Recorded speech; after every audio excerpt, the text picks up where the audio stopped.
Hi guys, it's January, the beginning of the year, so that can only mean one thing. Let's have a look back at 2021 and set some new goals for 2022. Let's hop into it.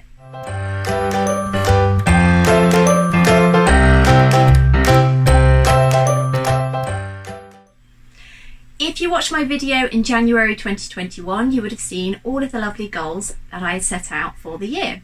Regular viewers will know that unfortunately I didn't meet most of them and my business was on a huge roller coaster. The end of last year I was feeling really down about it, having to go back to dentistry, having to be away from the business that I loved so much and also putting all the work in but not seeing enough return. It just had me feeling really low. Instead of wallowing, I have decided that having low sales will mean that I can only improve this year. So it's not always a negative thing, and this year I'm definitely going to make it into a positive. If you haven't seen my video on setting 2021 challenges, I'll drop a card for you so you can have a look. One of my biggest goals was to keep my overall costs at 50% of my net.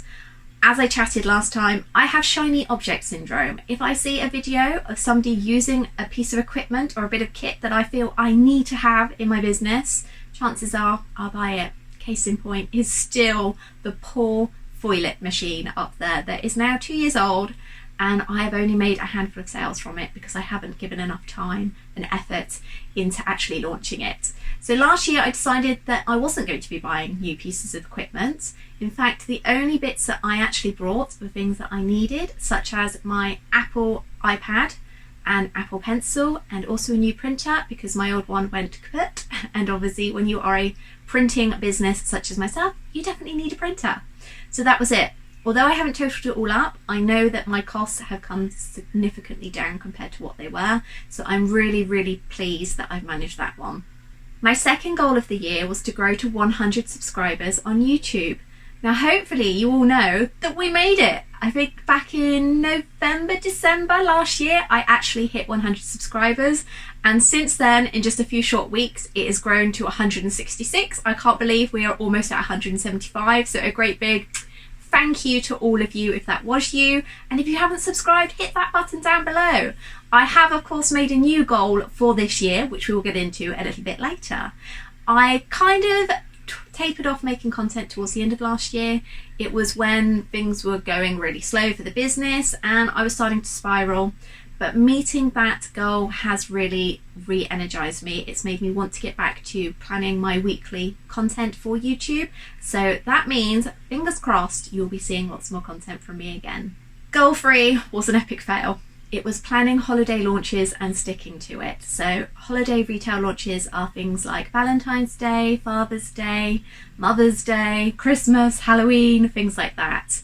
I had planned them all out really well, and I had definitely allowed enough time to get everything done. The problem was that I had planned to do too much. So instead of just creating 2 or 3 items for each launch, I was planning on 10, 15, 20. And instead of creating a design, photographing it and then uploading it, I had the genius idea of batching all the processes, which basically meant that I was falling behind on the first stage, which was designing my 10 items. And then I thought it'll be okay, I'll just borrow a little time for photographing. But then I was getting behind on that and it was just spiraling, and it meant that by the end of it, I was lucky to have had 1 new item. And it was late, so there wasn't enough time for the SEO to kind of take hold. And it has taught me that I need to simplify things. I love planning. Regular viewers will know I cannot beat a good checklist. But I also need to rein it in and be a bit more realistic with how much time that I have available. That brings us on to 2022. Everybody loves the new year and everybody will make outlandish claims like new year, new me, new business. And I'm guilty of that myself. But I think because last year was so tough for so many people, not just business-wise, but personal too, we have had some issues with Mr. Chibichi's health. We need to go up to a specialist hospital at some point within the next few months.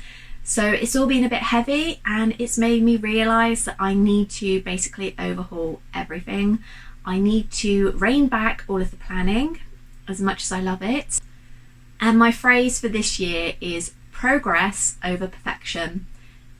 Often I get bogged down in trying to make things perfect and then looking at them and feeling that I can't possibly release them because it's not perfect, it's not what I had envisioned in my mind when I designed it.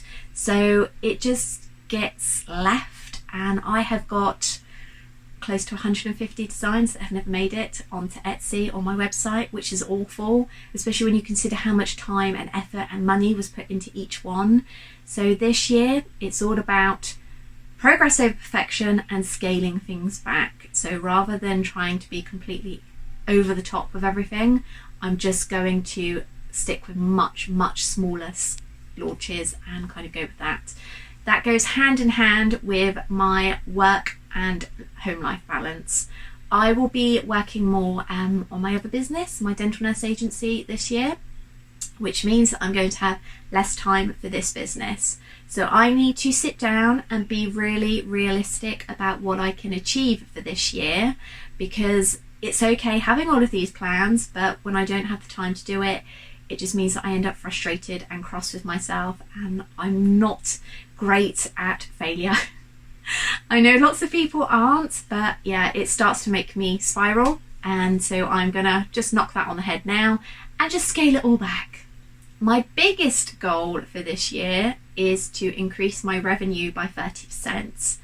I have said many times how shocking last year was for sales, so that 30% goal definitely seems achievable, especially when I consider that the things that I had planned to implement last year to try and up my sales, such as holiday launches, didn't really happen because I was sabotaging myself with trying to do too much.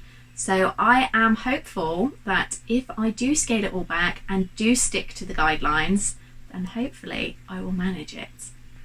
Lastly, my new goal for YouTube, 250 subscribers. I mean, we are almost at 170 now, so we can definitely make that. I am very excited to be planning lots of new content. I have found a few of my videos seem to be doing better than others, so I'm going to focus on that, which is going to be quite exciting for me because it's a process that I do enjoy doing. To try and make things a bit easier, I have also switched out how I'm editing my videos. So usually I do them in my workspace on the big PC, but I am now going to take advantage of my lovely iPad Pro and do all of the editing on there. It's much quicker, and it means that I can kind of do it up at the house in the evening, so it's not so much pressure on me trying to kind of get everything done and everything posted, especially as I want to get back to my weekly posting schedule as well. Have a look out, hit the bell button, because then you will be notified when I've uploaded something new. So, what are your goals and challenges for 2022? I would love to know them. They don't have to be business, they can also be personal. I haven't really set anything in my personal life other than kind of the same as a business in trying to simplify things. I think 2021 for us as a family was more about survival. That seems or sounds quite dramatic, but yeah, when you have got somebody that is as poorly as Mr. Chibichi, it kind of shifts your priorities. So yeah, it was definitely more about that than anything else. So I'm just going to try and enjoy family life and stop stressing over the small stuff. So drop down below, what are you planning for this year? I'd love to hear. Thank you so much for joining me. Next week, I'm hoping to share a studio vlog. We haven't had one for those for a while, so you'll be able to see me getting on with all of those lovely Valentine's items. I hope you've all really enjoyed the video, and I will catch up with you later. Bye!